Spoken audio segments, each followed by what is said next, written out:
പാലയിൽ നിന്നും വരുന്ന ഗന്ധവും കരിമ്പനിയുടെ നടുവിലൂടെയുള്ള യാത്രയും എല്ലാ പാലക്കാട്ടുകാർക്കും സുപരിചിതമാണ്. പഴയ യക്ഷിക്കഥകളും പ്രേതക്കഥകളും പല രീതിയിലുള്ള നിഗൂഢമായ രഹസ്യങ്ങളും ആചാരങ്ങളും അനുഷ്ഠാനങ്ങളും ഇറങ്ങുന്ന ഒരു മണ്ണാണ് പാലക്കാടിന്റെ മണ്ണ്. അവിടെ പറഞ്ഞു വന്ന ഒരു പേടിപ്പിക്കുന്ന കഥയാണിത്. ഒരു യക്ഷിക്കഥ. രാത്രിയുടെ അന്ത്യയാമങ്ങളിൽ ആ വഴിയെ അറിയാതെയാണെങ്കിലും ആരും പോകാറില്ല.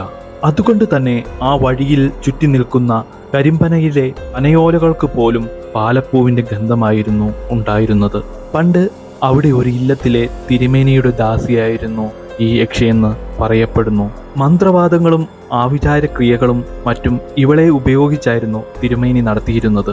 ഇപ്പോഴും ആ ഇല്ലം അവിടെ നിലകൊള്ളുന്നു.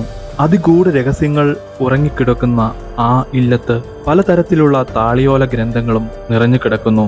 തിരുമേനിയുടെ കാലശേഷം അടുത്ത തലമുറയ്ക്ക് ഇതിനോട് താല്പര്യം തന്നെ വളരെ കുറവായിരുന്നു. ആയതുകൊണ്ട് തന്നെ പോകെ പോകെ അവർ വെളിരാജ്യത്തിലേക്ക് താമസം മാറ്റി. കാലങ്ങൾ കടന്നു പോകും തോറും ആ ഇല്ലത്തിലേക്ക് ആരും തിരിഞ്ഞു നോക്കാതെയായി. യക്ഷിയുള്ള തറവാട് ശരിക്കും പ്രേതാലയമായി മാറി. വവ്വാലുകളുടെ സ്വൈരവിഹാര കേന്ദ്രമായി മാറിയത്. മാറാലകൾ തടികൾ മുഴുവൻ കീഴടക്കി. പേടിച്ചിട്ട് ഇങ്ങോട്ട് ആരും വരാത്തത് കൊണ്ട് തന്നെ താളിയോല ഗ്രന്ഥങ്ങളും അമൂല്യ ഉൽപ്പന്നങ്ങളും മറ്റും കളവ് പോകാതെ ഇരുന്നു. എന്നാൽ കോഴിക്കുരുതിയും മറ്റു പൂജകളും അവസാനിച്ചതോടെ അവിടെയുള്ള യക്ഷികൾക്ക് ദേഷ്യം ആ കുടുംബത്തോട് മുഴുവനായി. അതിനുശേഷം പല പല ദുർമരണങ്ങളും അനിഷ്ട സംഭവങ്ങളും ആ ഇല്ലത്ത് പതിവായി. ആ ഇല്ലത്തിലെ 18 തികഞ്ഞ എല്ലാ യുവജനങ്ങളെയും ഈ യക്ഷി ഇല്ലാതാക്കി തുടങ്ങി. അവസാനം കുടുംബാംഗങ്ങളെല്ലാം കൂടി ആലോചിച്ച് അവളെ തളയ്ക്കാൻ ഒരു തീരുമാനമെടുക്കുന്നു. പേരുകേട്ട ഒരു മന്ത്രവാദിയെ തന്നെ അവർ വിളിച്ചു വരുത്തി. ആ ഇല്ലത്തിലെ പഴയ തിരുമേനിയുടെ മുറിയിൽ താളിയോല ഗ്രന്ഥങ്ങളുടെ അറയിൽ കെടാവിളക്കിന് കീഴിൽ ഒരു സ്വർണ്ണ ആണിയിൽ ബന്ധിപ്പിച്ച് അവളെ കിടത്തി. കാലങ്ങൾ കുറെ കഴിഞ്ഞു. പിന്നീട് ആ മനയിലോ അതിനോട് ചേർന്ന് കിടക്കുന്ന സ്ഥലങ്ങളിലോ ഈ യക്ഷിയെ ആരും കണ്ടില്ല. പോകെ പോകെ യക്ഷിമന ഒരു സാങ്കല്പിക കഥ മാത്രമായി മാറി. അങ്ങനെ ഇല്ലത്തിന്റെ അടുത്തല്ലെങ്കിലും കുറച്ചു മാറി വീടുകൾ വരാൻ തുടങ്ങി. പതിവില്ലാതെ ഈ ഇല്ലത്തെക്കുറിച്ച് കേട്ട ഒരു കള്ളൻ ഇവിടുത്തെ ഗ്രന്ഥങ്ങളും വിലപിടിപ്പുള്ള വസ്തുക്കളും അടിച്ചു മാറ്റാൻ ഒരു പദ്ധതിയിടുന്നു. അന്ന് ആ രാത്രി അയാൾ ആ ഇല്ലത്ത് എത്തിച്ചേരുന്നു. ഉള്ളിൽ പതിവില്ലാത്ത ഒരു പേടി തോന്നി. പക്ഷെ അയാൾ അത് കാര്യമാക്കാതെ മുറിക്കുള്ളിലേക്ക് കയറി. മുറിക്കുള്ളിൽ വവ്വാലുകളുടെ വിസർജ്യത്തിന്റെ ഗന്ധവും അയാളെ തീർത്തും വല്ലാതാക്കിയിരുന്നു. കുറെ തിരഞ്ഞിട്ടും കയ്യിൽ എടുത്തോണ്ടു പോകാൻ പറ്റിയ ഒരു അമൂല്യ സാധനങ്ങളോ ഗ്രന്ഥങ്ങളോ അയാൾക്ക് കിട്ടിയില്ല. അങ്ങനെ അയാൾക്ക് തിരയാൻ ഒരു അറ മാത്രം ബാക്കി. അങ്ങനെ ആ അറ തുറന്ന് അകത്തു കയറിയ അയാൾ ആ സ്വർണത്തിൽ പണിതീർത്ത ആ ആണി കാണുന്നു.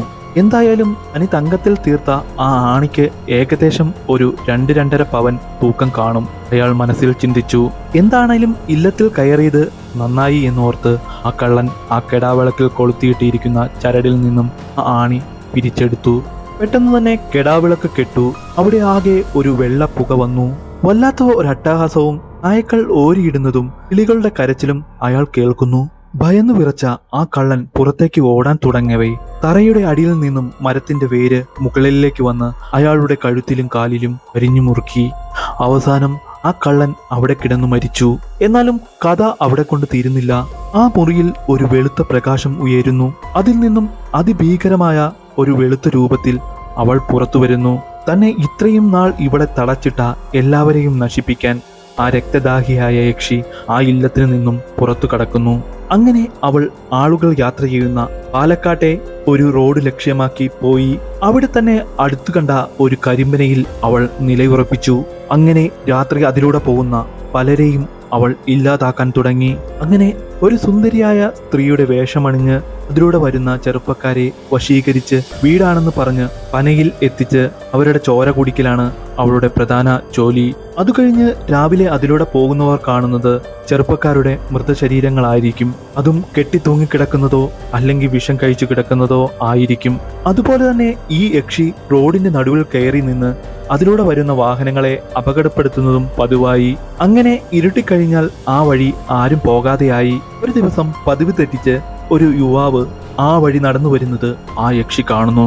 അങ്ങനെ അവനെ വകവരുത്താൻ അവൾ വേഷം മാറുന്നു. ഒരു സുന്ദരിയായ കന്യകയുടെ വേഷമാണ് അവൾ അണിഞ്ഞത്. അവൾ അവനു വേണ്ടി കാത്തുനിന്നു. അവൻ അടുത്തു വന്നതും അവൾ ചോദിച്ചു, ഞാൻ കൂടി വരട്ടെ കൂടെ? ഇവിടെ അടുത്താണ് എൻ്റെ വീട്. എൻ്റെ മൊബൈൽ ഇവിടെ എവിടെയോ കളഞ്ഞു പോയി. അത് തിരക്കാൻ വന്നതാണ് ഞാൻ. പക്ഷേ കണ്ടില്ല. കയ്യിലുള്ള ടോർച്ചിന്റെ വെട്ടവും തീർന്നു. തിരിച്ചു പോകാൻ തനിക്ക് കുറച്ച് ഭയമുണ്ടെന്നും ആ യക്ഷി അയാളോട് പറയുന്നു. തന്നെ വീട്ടിൽ കൊണ്ടേയാക്കാമോ എന്ന് അവൾ ചോദിക്കുന്നു. ആ ചെറുപ്പക്കാരൻ തലയാട്ടി സമ്മതിച്ചു. അങ്ങനെ അവളുടെ വീട് ലക്ഷ്യമാക്കി അവർ മുന്നോട്ടു പോയി. കുറച്ചു നടന്നപ്പോഴേക്കും അവർ ആ വീടിന്റെ അടുത്തെത്തി. സുന്ദരമായ ഒരു വീടായിരുന്നു അത്. മുറ്റത്ത് ഒരു പാലമരവും പൂച്ചെടികളും ഉണ്ടായിരുന്നു. രാത്രി ആയതുകൊണ്ട് തന്നെ പൂക്കൾക്ക് അത്ര ഭംഗിയുണ്ടായിരുന്നില്ല. എന്നാലും ആ വീടിന്റെ സൗന്ദര്യം ഒരു ചെറിയ കൊട്ടാരത്തിന്റെ സമമായിരുന്നു. വീട്ടിൽ എത്തിയതോടെ അവൾ അയാളെ പ്രലോഭിപ്പിക്കാൻ തുടങ്ങി.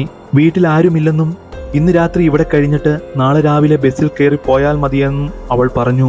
അങ്ങനെ അവരുടെ സംസാരം ലോഹിത്തിലേക്ക് കലാശിച്ചു. അങ്ങനെ അവൾ അവളുടെ റൂമിലേക്ക് അയാളെ ക്ഷണിച്ചു. ആ ചെറുപ്പക്കാരൻ അവളുടെ വാക്കുകൾ അക്ഷരം പ്രതി അനുസരിച്ചു. അവളുടെ സൗന്ദര്യത്തിൽ അയാൾ ആകൃഷ്ടനായി. അങ്ങനെ ആ യുവാവ് അവളെ കയറി കെട്ടിപ്പിടിക്കുന്നു. ഈ സമയം അവൾ അവളുടെ കൂർത്ത പല്ലുപയോഗിച്ച് അയാളുടെ കഴുത്തിൽ കടിക്കാൻ ശ്രമിക്കവേ തന്റെ ശക്തി ചോരുന്നത് പോലെ അവൾക്ക് തോന്നുന്നു. അവളുടെ തലയിൽ എന്തോ സാധനം കുത്തിയിറങ്ങുന്നത് പോലെ ആ ദുരാത്മാവിന് അനുഭവപ്പെടുന്നു. അതിസുന്ദരമായ ആ വീട് പെട്ടെന്ന് അപ്രത്യക്ഷമാകുന്നു. അതിനു പകരം അവിടെ ഒരു കരിമ്പന മാത്രം. അവിടെ എങ്ങും ഇരുട്ടായി. എന്താണ് സംഭവിച്ചത് എന്നറിയാൻ അവൾ അയാളെ നോക്കി. അപ്പോൾ ഒരു ചെറിയ പുഞ്ചിരിയാൽ അയാൾ അവളോട് പറഞ്ഞു, നീ നശിപ്പിച്ച ആ ഇല്ലത്തിലെ ഏറ്റവും ചെറിയ സന്തതിയാണ് ഞാൻ. എനിക്ക് ഇന്നാണ് 18 വയസ്സ് തികയുന്നത്. താളിയോല ഗ്രന്ഥങ്ങളുടെ ഒരു പകർപ്പ് എൻ്റെ കയ്യിലുമുണ്ട്. ഞാനും എൻ്റെ പൂർവികരുടെ പാത പിന്തുടരുന്ന ഒരാളാണ്.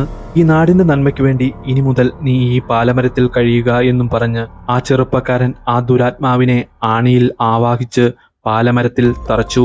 അങ്ങനെ ആ പാലക്കാട്ടെ സ്ഥലത്തിന് യക്ഷിയിൽ നിന്നും മോചനം കിട്ടി. മനുഷ്യനായാലും ആത്മാവായാലും എപ്പോഴും എല്ലാവരെയും കബളിപ്പിക്കാൻ കഴിയില്ല. നമ്മൾ ചെയ്ത കർമ്മത്തിന്റെ ഫലം നമ്മൾ തന്നെ അനുഭവിക്കേണ്ടി വരും.